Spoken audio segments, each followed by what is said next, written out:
성도 여러분 안녕하십니까? 예, 앞에 가을 국화가 예쁘나요? 예, 너무 예쁘죠? 예, 여기 교회에 우리 강인숙 집사님이 꽃을 이렇게 하나님 앞에 드렸습니다. 너무 감사하고요. 자, 저는 오늘 에스라 9장에 있는 말씀을 함께 은혜를 나누고자 합니다. 에스라 9장 함께 다 펴시고 하나님의 말씀을 같이 보도록 하겠습니다. 이 일 후에 방백들이 내게 나와 가로되 이스라엘 백성과 제사장들과 레위 사람들이 이 땅 백성과 떠나지 아니하고 가나안 사람, 헷 사람과 브리스 사람과 여부수 사람과 암몬 사람과 모압 사람과 애굽 사람과 아모리 사람의 가증한 일을 행하여 그들의 딸을 취하여 아내와 며느리로 삼아 거룩한 자손으로 이방 족속과 서로 섞이게 하는데 방백들과 두목들이 이 죄에 더욱 으뜸이 되었다 하는지라. 내가 이 일을 듣고 속옷과 겉옷을 찢고 머리털과 수염을 뜯으며 기가 막혀 앉으니 이에 이스라엘 하나님의 말씀을 인하여 떠는 자가 이 사로잡혔던 자들의 죄를 인하여 다 내게로 모여오더라.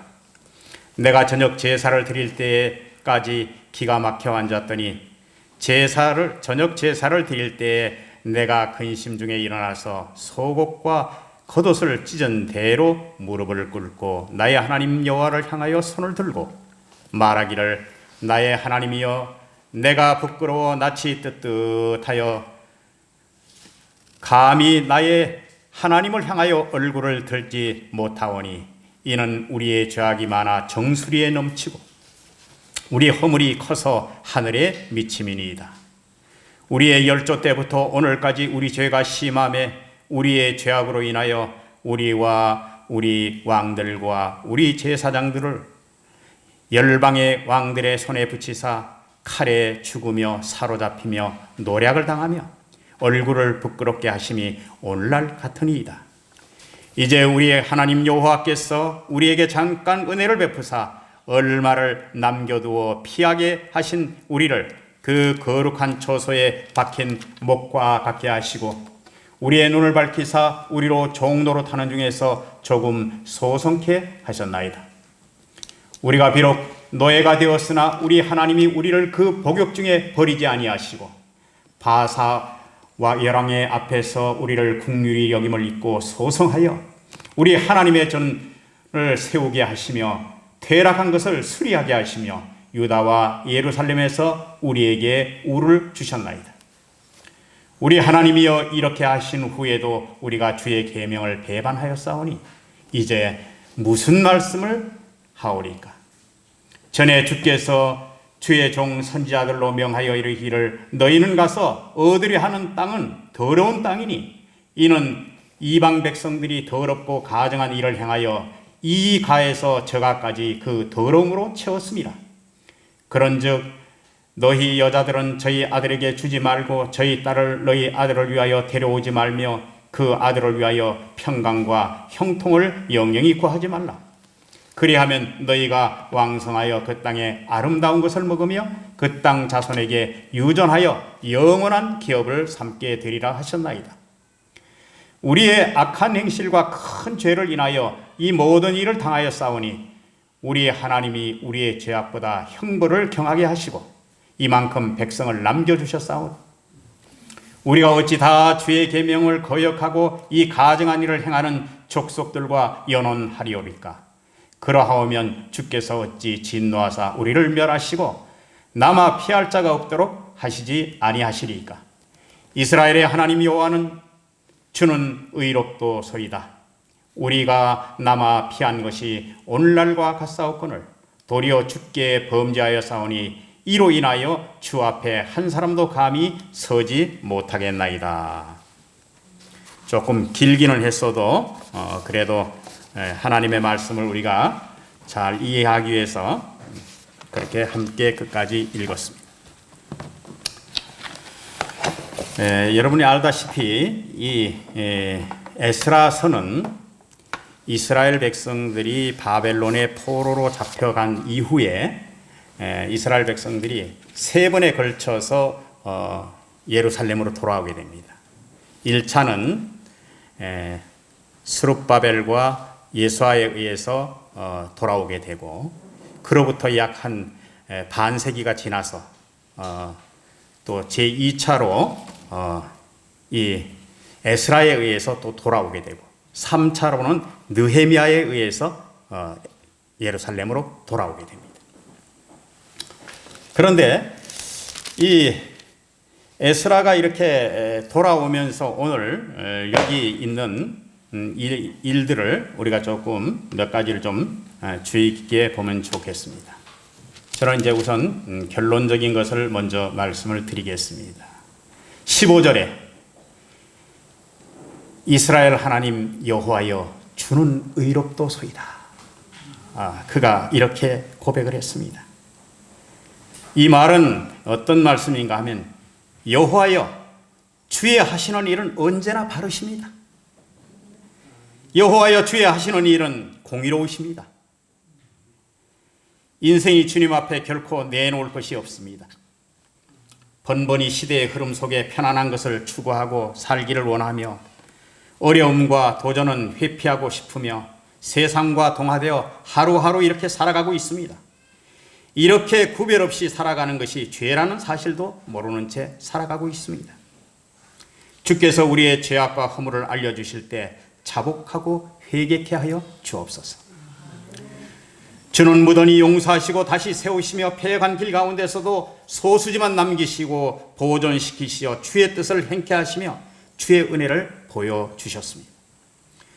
주께서 하시는 일은 언제나 바르십니다. 주께서 하시는 일은 언제나 틀리지 않습니다. 주의 행하시는 모든 일은 공평하고 정의로우십니다. 주는 의로우신 재판장이십니다. 주의 길은 언제나 생명을 주시는 것입니다. 모든 일의 결말을 보고 주 앞에 고백하는 거룩한 부르짖음이 되게 하옵소서. 여호와여 주는 의롭도소이다.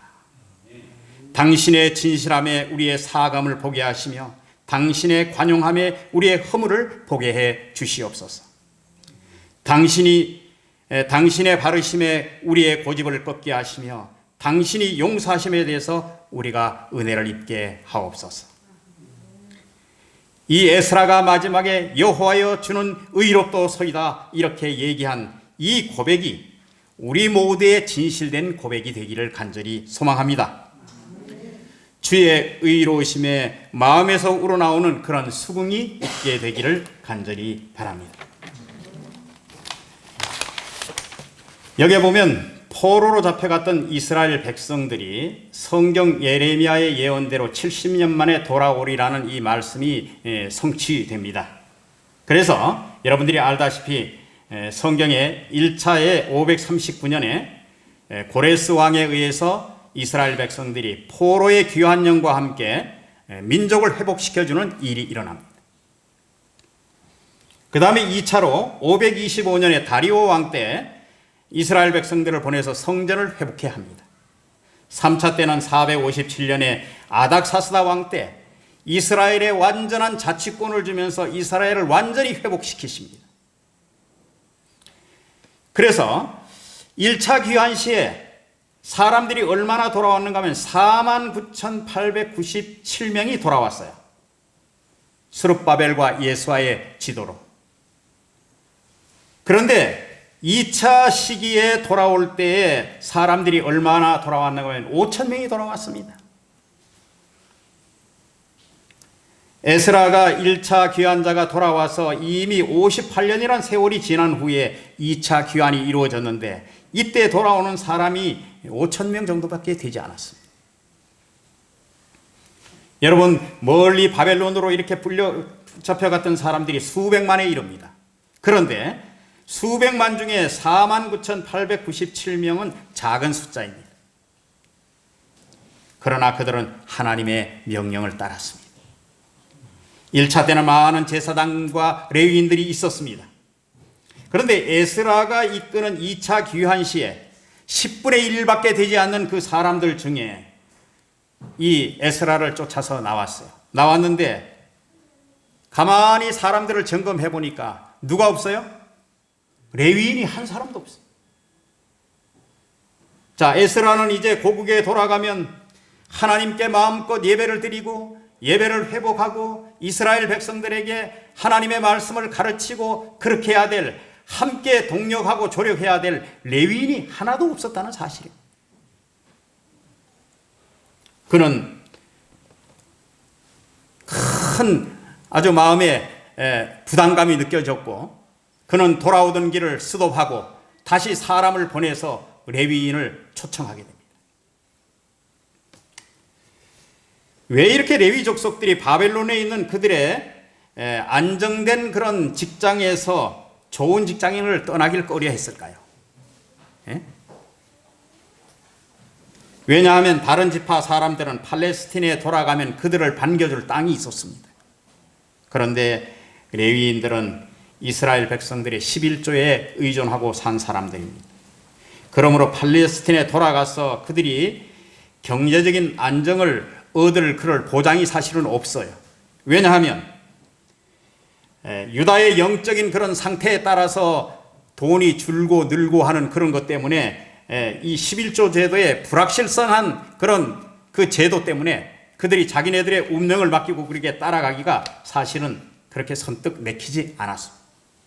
그래서 이 레위인들이 하나님의 율법에 대해서 백성들을 가르쳐야 할 이런 이 에스라의 엄청난 계획에 큰 차질을 갖고 오게 되었습니다. 그래서 이 레위인이 없으면 안 될 그럴 일이 되었습니다. 그래서 여기에 선자와 왕에 보면 612페이지 이렇게 얘기하고 있습니다. 에스라는 다수가 예루살렘으로 돌아가리라고 기대했으나 부름에 응한 수는 실망할 만큼 적었다. 집과 토지를 얻은 많은 사람들이 이 재산을 희생할 마음이 없었다. 그들은 안위를 사랑하여 남아있는 것으로 아주 만족히 여겼다. 이제 큰일 났습니다. 레위인이 없어서 이제 돌아가면 제사를 하나님 앞에 드릴 수도 없고, 그 다음에 하나님의 율법을 이 백성들에게 선포해서 가르쳐줄 선생도 없고, 그래서 극약 처방을 내립니다. 레위인을 섬기라고 따로 뽑아준 사람들이 있었는데 그 사람들이 느다님 사람들인데 이 사람들이 220명 정도가 됐는데 이 사람들을 데리고 왔어요. 데리고 와서 이 사람들이 데리고 옴을 당하게 되니까 레위인들이 저 사람들이 우리를 섬기려고 저렇게 뽑힌 사람들인데 저 사람들도 저렇게 왔는데 우리가 안 가면 되겠는가? 그렇게 해서 마음이 조금 동하게 됐어요. 그래서 몇 명이 나섰는가 하면 레위인 38명이 따라 나서게 됩니다. 사실은 레위인은 그들이 중요한 이유 중에 하나는 11조 제도에 대한 것도 있지만은 그들이 과중한 고역을 가지고 있었습니다. 뭐 옮길 때는 다 그들이 해야지요. 잡는 거 다 그들이 다 손이 다 가야지요. 그렇게 해서 이 레위인들은 그런 과중한 업무를 사실 싫어했습니다. 그리고 대부분의 사람들이 좀 모든 것을 다 이렇게 편안하게 하는데 이들은 그런 것을 굉장히 아주 자기 스스로 하나님 앞에 드리는 모든 제사에 대한 자부심과 자랑과 이런 것으로 생각하지 않고 대단한 아주 고충스러운 걸로 생각하다 보니까 그런 결과를 낳게 됐습니다. 그래서 모든 사람들이 다 스스로 자원해서 고국으로 돌아오는데 2차 귀환 시에 레위인은 스카우트 해가지고 데려오는 형식이 되어버렸어요. 레위인을 데려올 때. 여러분, 태어나면서부터 직분이 운명 지어진 이 레위인들이 태어난 이후에 겪게 되는 이런 환경의 변화로 인해서 자신의 운명을 거부하는 사람들이 되어버린 것입니다. 오늘 영적 이스라엘을 위해서 우리에게 기별을 주십니다. 계시록 14장 6절로 12절에 하나님의 천사를 통해서 명령하십니다. 첫째 천사가 마찬가지로 하나님께 돌아오라. 포로 귀환령을 내립니다. 내 하나님 만나기를 예비하라. 오늘날 우리에게 그렇게 말씀하십니다. 둘째 천사는 바벨론에서 나오라고 혼합된 종교에서 나오라고 얘기합니다. 하나님의 성전의 회복을 얘기합니다. 셋째 천사는 하나님의 계명과 예수 믿음을 이야기하면서 완전한 회복을 이야기합니다. 하나님의 이스라엘 백성을 향한 노력은 계속되었습니다. 포로로 잡혀가시게 한 그 역사도 하나님이 주관하셨습니다. 돌이키게 하신 역사도 그분이 주관하셨습니다. 에스라 6장 14절에 보면 이스라엘 하나님의 명령과 바사왕 고레스와 다리오와 아닥사스다의 조서를 따라 성전을 건축하며 이 일을 끝내되 다리오 왕 6년 아달월 3일에 성전 일을 끝내니라. 여러분, 이스라엘 하나님의 명령과 그 뒤에 사람들의 이름을 적어놨습니다. 이스라엘 하나님의 명령을 앞에 두었습니다. 모든 문제의 근원은 하나님이시며 인간은 다만 그 도구에 쓰임을 받는다는 사실을 여기서 강력하게 이야기해주고 있습니다. 성전 건축의 세 부류의 영향력이 있습니다. 이스라엘 하나님은 사역의 주체자이십니다. 고레스와 다리오와 아닥사스다는 사역의 촉진자일 뿐이었습니다.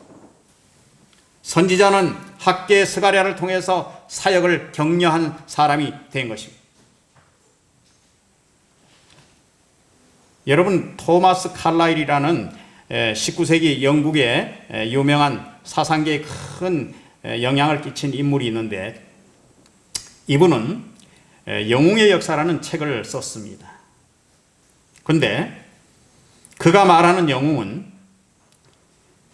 아주 소수의 어떤 특출한 지도자를 얘기하는 것이 아닙니다.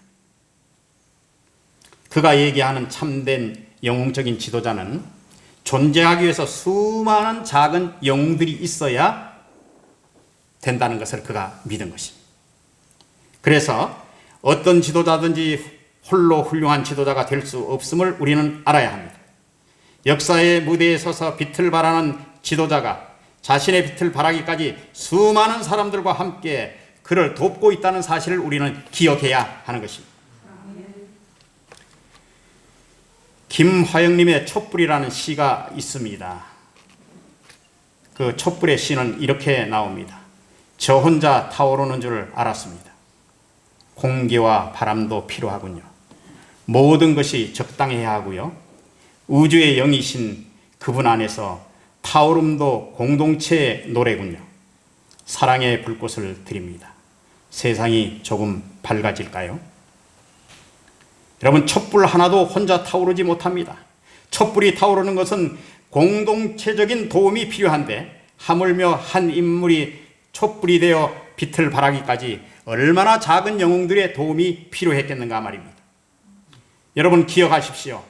무대 뒤에 선 영웅 중에 영웅은 하나님이십니다. 하나님의 무대 뒤에서 역사하시는 하나님이십니다. 왜냐하면 하나님은 참으로 자기를 경외하는 자를 축복하시고 인생을 도우시는 분이시기 때문에 그렇습니다. 여러분, 에스라는 어떤 사람이었습니까? 아론의 16대 후손이었습니다. 모세의 율법에 정통한 사람이었습니다. 그는 이스라엘의 역사를 연구하는 사람이었습니다. 왜 이스라엘 백성들이 이렇게 패망하게 되었는가? 왜 이렇게 바벨론으로 붙잡혀가고 이런 수많은 고난을 겪는가? 이런 것에 대해서 그는 연구하기 시작했습니다. 그리고 왜 이스라엘 백성들이 이렇게 타락의 길을 걷게 될 수밖에 없는 유일한 이유는 무엇인가? 이것에 대해서 그는 말씀을 비추어서 그는 연구하기 시작했습니다. 그래서 그는 말씀에 사로잡힌 자가 되었습니다. 말씀에 굴복하게 되고 말씀의 인도함을 받는 사람이 되었습니다. 여러분, 그것이 에스라를 빛나게 만들었습니다. 말씀을 알아가면서 하나님의 뜻을 밝히 이해하게 되었고 하나님의 영광을 드러내는 일에 그는 모든 열정을 쏟았습니다. 지금 9장의 본문의 말씀에 들어가기 전에 8장에 이런 일이 있었습니다. 2차로 귀환하는 그때에 이 바사의 왕이 많은 보물과 금전을 허락했습니다.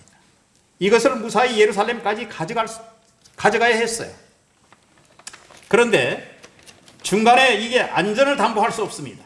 왜냐하면 많은 도적제들이 있고 어려운 지경을 넘어서 이 재화를 가지고 예루살렘 성까지 가야 되기 때문에 이 에스라는 그 바사의 왕의 신실한 그런 종이었기 때문에 군사들을 요청할 수도 있었습니다. 우리가 가는데 이러이러한 어려움이 있는데 군사들을 좀 우리에게 좀 내주시면 좋겠습니다. 그렇게 할 수도 있었어요.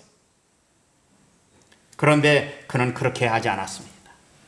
여러분 8장에 보면 아와와 강가에서 그는 금식을 선포하고 하나님께 도움을 구했습니다. 이교도 앞에서 하나님이 보여줄 멋진 기회라고, 하나님이 살아계심을 이교도의 백성들 앞에서 보여줄 멋진 기회라고 그는 생각했습니다. 에스라는 하나님 이외에 그 누구도 믿지 않고 있음을 보여주고자 했습니다. 하나님만이 이 일의 위기의 모든 탈출구가 되시며 우리를 충분히 이끌어 주실 수 있는 분이라고 그는 확신했기 때문에 그랬습니다. 출발에 앞서 에스라는 금식하면서 마음을 살필 수 있는 시간을 갖기를 원했습니다. 만일 조금이라도 그가 죄가 있다면 즉시 처리해야 되겠다는 생각을 가지고, 그렇지 않으면 이 길이 결코 성공을 바랄 수 없다는 생각을 가지고 있었기 때문에 그랬습니다. 그는 그 아와 강가에서 백성들에게 금식을 선포하고 함께 마음을 같이 해서 죄를 자복하는 시간을 갖게 됐습니다.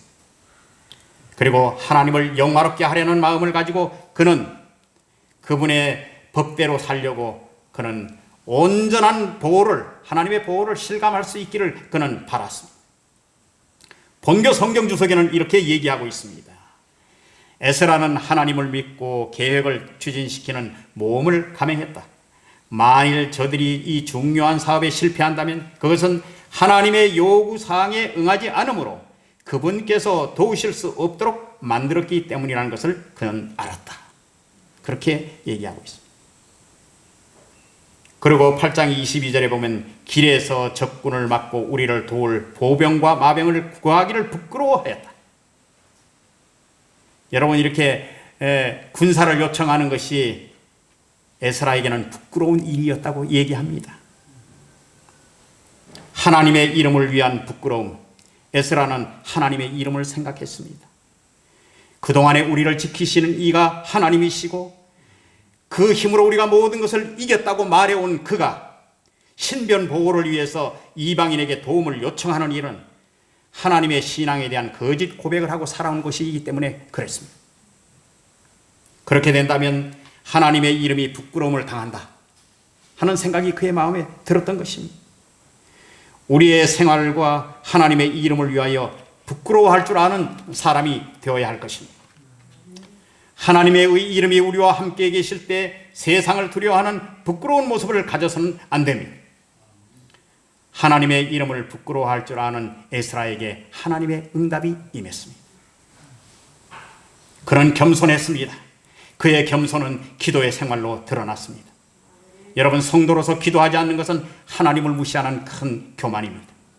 권세 앞에서도 당당하게 하나님을 그는 증거했습니다.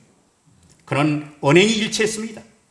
성도로서 하나님의 말씀을 증거한 대로 그는 실천하며 살았습니다.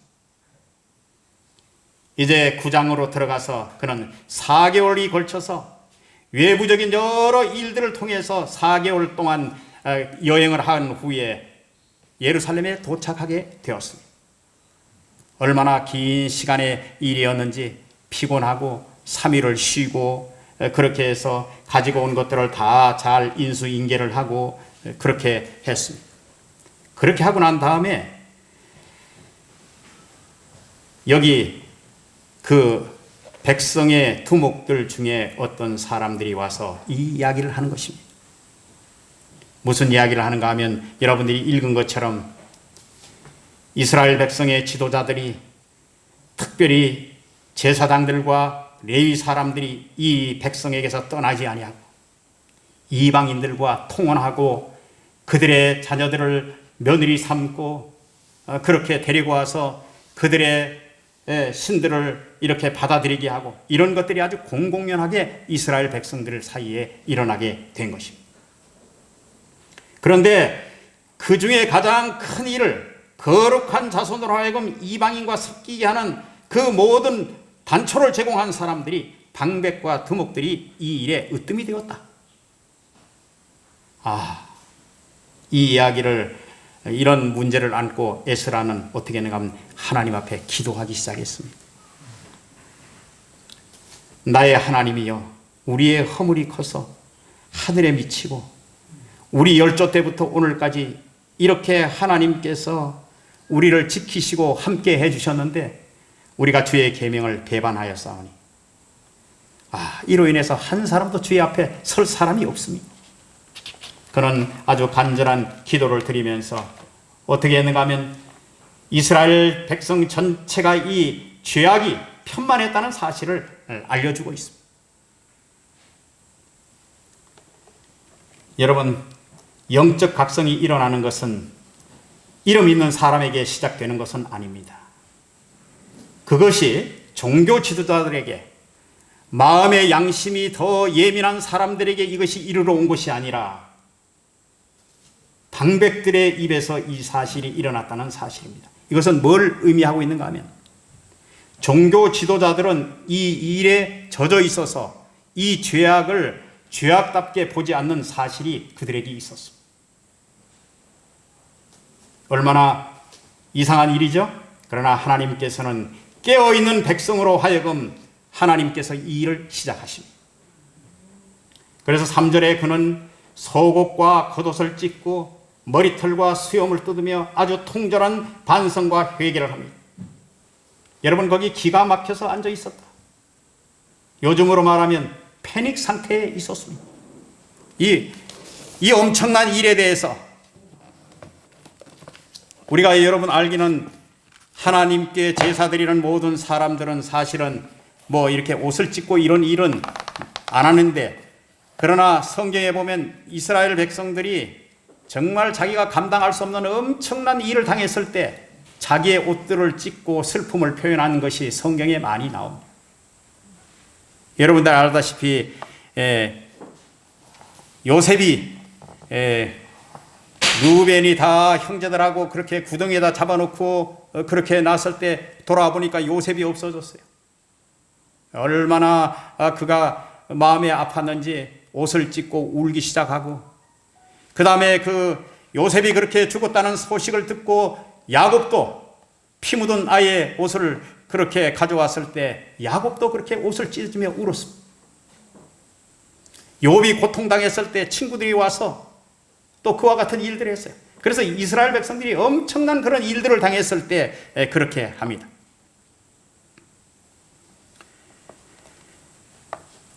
아닥사스다 왕의 호의로 2차 귀환한 에스라는 어려움을 극복하면서 예루살렘에 돌아왔지만 예루살렘의 그 형편은 참 참담한 것이었습니다. 성전만 회복되어 있지 그들의 삶은 전에 조상들의 모습과 다를 바가 없었습니다.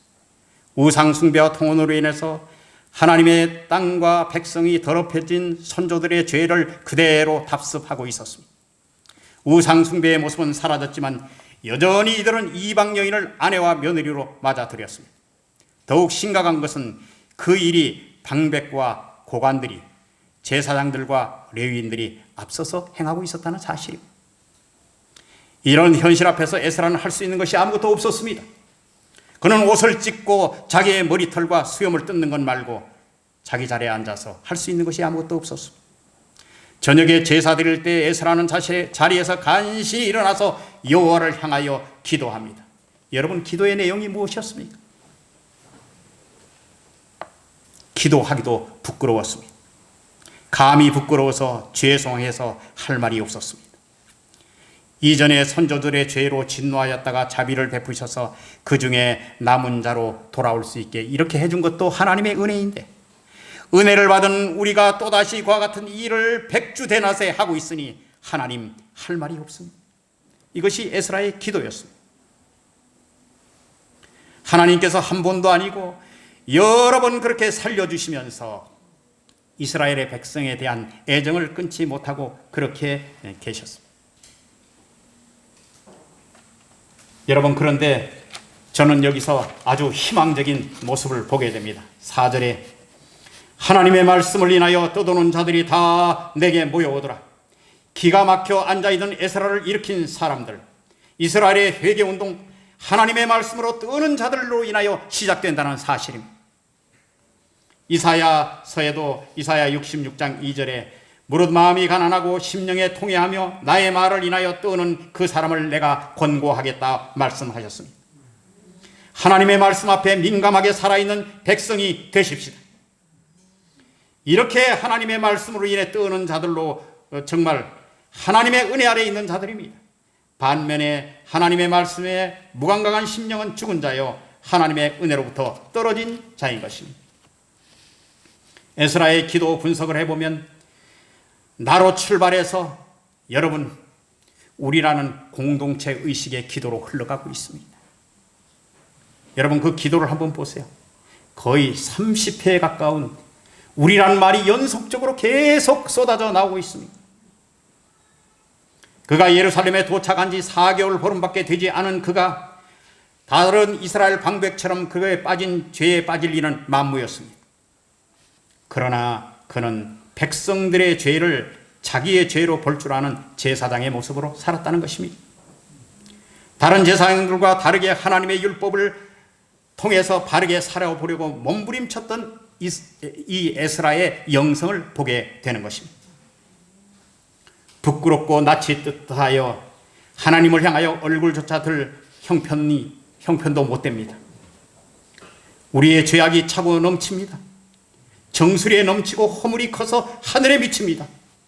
열조 때부터 오늘까지 우리 죄가 심함에 우리의 죄악 때문에 우리의 왕들과 제사장들이 칼에 죽으며 노락질 당하며 이런 일들이 모두 우리의 죄악 때문입니다. 그는 아주 절실하게 하나님 앞에 죄를 고했습니다. 그렇지만은 주 이스라엘 하나님은 너그러우셔서 우리를 이렇게 살아남게 하셨습니다. 잠깐 은혜를 베푸시고 거룩한 초소에 박힌 못과 같게 하시고 우리 눈을 밝히사 우리를 종노릇 중에서 소성케 하셨습니다. 거룩한 초소에 박힌 못, 이것은 이스라엘 백성들의 유목 생활을 통해서 장막을 칠 때 말뚝을 박는 것을 얘기합니다. 아무 곳에 나가서 말뚝을 박을 수가 없어요. 허락이 된 땅에서만 말뚝을 박을 수가 있습니다. 하나님께서 이 거룩한 장소에 이스라엘 백성들을 그렇게 하셨습니다. 그런데 그들은 이렇게 그런 좋은 하나님의 사랑을 잊어버리고 또 이렇게 이 땅에서 이렇게 가증한 일을 행하니 이제 하나님 앞에 정말 별 낯이 없는 것입니다. 어떻게 할 수가 없어요. 그래서 11절부터 12절에 하나님께서 왜 그렇게 하셨는지를 설명하고 있습니다. 여러분, 단순히 민족들이 서로 합해져서 서로 이렇게 혼합되는 그런 관계가 아닙니다. 이것은 하나님께서 이스라엘 백성들을 특별히 구별하셔서 그들과 사상이 섞이지 않도록 하시며 거룩한 백성으로 남겨두기 위한 하나의 하나님의 방법이었습니다. 그런데 결혼 관계를 하고 나니까 이 모든 것들이 다 깨어져 버리는 것입니다. 어떻게 하겠어요? 들어와서 그 집에 살면서 그 집의 모든 정신적인 사상을 다 갉아먹기 시작하고 하나님 앞에 제대로 설 수 없게 만드는 것이 이 결혼 생활이라는 것을 알게 되었습니다. 그래서 이 에스라는 이 일에 대해서 하나님 앞에 진솔하게 기도를 했습니다. 그렇게 했을 때 하나님께서는 그 기도를 들어주시고 필요한 사람들을 세우셨습니다. 그는 이렇게 얘기합니다. 이 모든 일들이 우리의 모든 이 죄악 때문입니다. 그렇지만은 주 이스라엘 하나님은 주님은 너그러우셔서 우리를 이렇게 살아남게 하셨습니다. 잠깐 동안 은혜를 베푸시고 거룩한 장막의 처소에 그런 말뚝과 같이 갖게 하시고 우리 눈을 밝히사 우리를 종노릇 중에서 소성케 하셨습니다. 그때마다 또 용서하시고 또 용서하시고 우리를 용서하실 분이 하나님밖에 없사오니 죄진 모습 그대로 주님 앞에 가나이다. 에스라가 만신창이 된 그런 찢어진 옷을 입고 그가 머리를 산발을 하고 이렇게 만신창이 된 모습 그대로 주 앞에 나갔습니다. 찢어지고 산발이 된 망측하고 하나님 앞에 민망된 모습으로 그렇게 가지만은 하나님이여 주님만이 의로우십니다. 아마 원칙대로 우리가 했더라면 하나님 우리가 벌써 다 버림을 받았을 것입니다. 그러나 하나님이 우리를 용서해 주셨습니다. 주님이 의로우십니다. 여러분, 에스라를 통해서 우리의 죄를 담당하시는 주님의 모습을 보게 됩니다. 그분은 분명 죄가 없으셨습니다. 그러나 우리의 허물과 죄 때문에 자신의 몸을 내어 주셨습니다. 하나님과 화목의 자리에 자신을 두셨습니다. 끊어지고 단절될 수밖에 없는 그 자리의 틈을 주님이 메워 주셨습니다. 우리라는 단어로 하여금 연대의식을 갖게 합니다. 공통의 죄, 분열된 마음을 주님께서 오늘 치유하여 주시기를 바랍니다. 화평케 하시는 주의 능력을 오늘 우리에게 부어주시기를 바랍니다. 가장 근본적인 우리의 내면의 가장 깊은 곳을 하나님이 오늘 우리에게 두드리고 계십니다. 성전도 아니요, 우리가 모든 것들이 아니고 바로 가장 우리가 마음속에 지고 있는 가장 은밀한 마음속의 죄를 하나님께서 우리에게 털기를 원하십니다. 그렇게 해서 우리가 어떤 나만이 가진 내만 잘하면 된다는, 내가 잘하면 됐지 다른 사람이 어떻게 됐든 나는 문제가 아니라는 그런 의식이 아니라 함께 우리가 함께 져야 할 그런 고통의 짐이라는 것을 생각하시게 되시길 바랍니다. 공동의 죄입니다. 오늘 이 시간에 간절히 기도하는 마음으로 여러분에게 말씀을 드립니다. 우리에게 이렇게 분열된 마음을 치유하옵시고 화평케 하시는 주의 능력을 오늘 부어주시기를 간절히 구합니다. 성전과 제사와 그보다 근본적으로 우리의 악을 버리게 하시옵소서. 우리의 마음의 성전을 주님 깨끗하게 해주시고 에스라가 아와 강가에서 이스라엘 백성들을 회복시켜서 건너갔던 것처럼 오늘 하나님의 치료하심과 위로하심과 역사하심이 오늘 여러분 모두에게 함께 하셔서 주님으로 말미암아 딛고 일어서는 이 규례교회 모든 성도님들이 되시기를 주의 이름으로 축원합니다.